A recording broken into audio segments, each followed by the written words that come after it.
Fala, queridos e queridas, tudo bem? Tudo certinho? Eu sou o professor Felipe Carvalho, eu disse Carvalho, e nossa aula hoje é sobre tipos de seleção.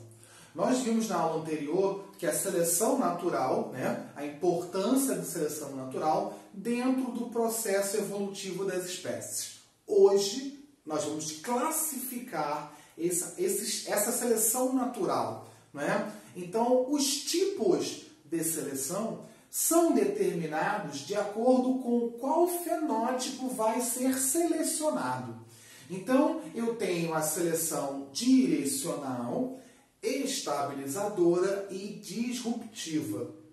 A direcional, ela seleciona um fenótipo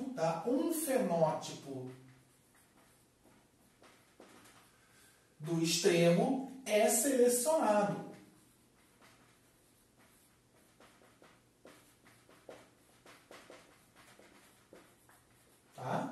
Um fenótipo do extremo é selecionado. Eu tenho um exemplo que sempre é cobrado nas provas, sempre é comentado nos livros, que é o da resistência de bactérias aos antibióticos.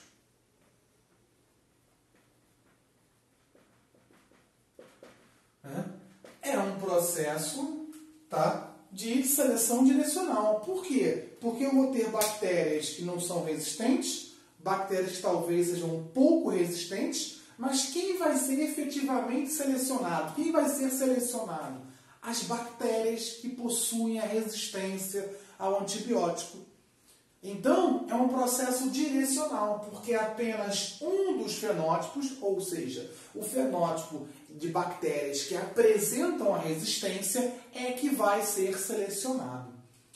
Você pode falar, por exemplo, também de algumas aves. O pavão, por exemplo, a plumagem, quanto maior a plumagem do macho, mais fêmeas ele atrai para a cópula.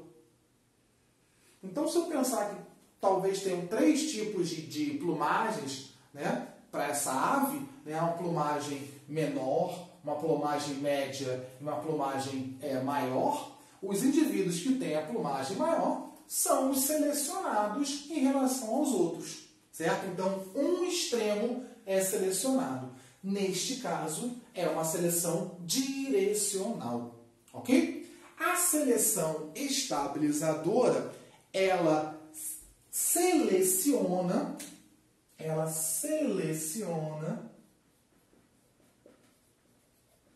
o fenótipo intermediário.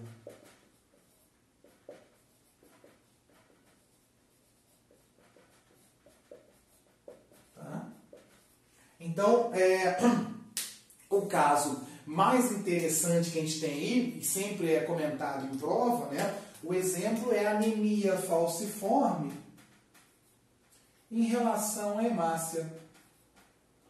Anemia falciforme e a hemácia. Desculpa, hemácia não, perdão. E a malária, perdão.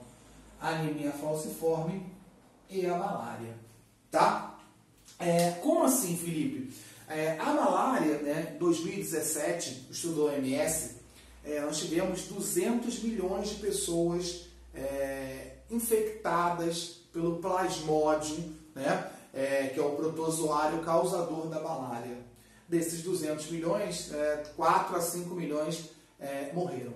Ela tem um poder de alcance muito grande na África e uma taxa de morte bem elevada na África.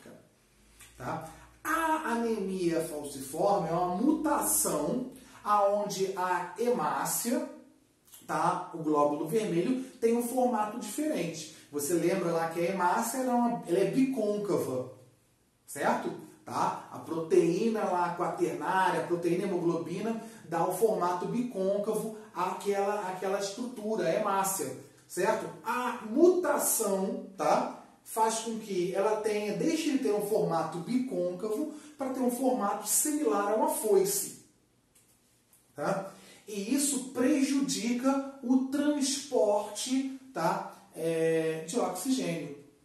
Então eu tenho dois tipos de anêmicos falcêmicos. Eu tenho anemia falciforme grave, tá? E aí ela é uma condição autossômica recessiva, tá? Então lá o cara que é Azinho, Azinho, no caso Szinho, Szinho, tá? Porque é o gene S.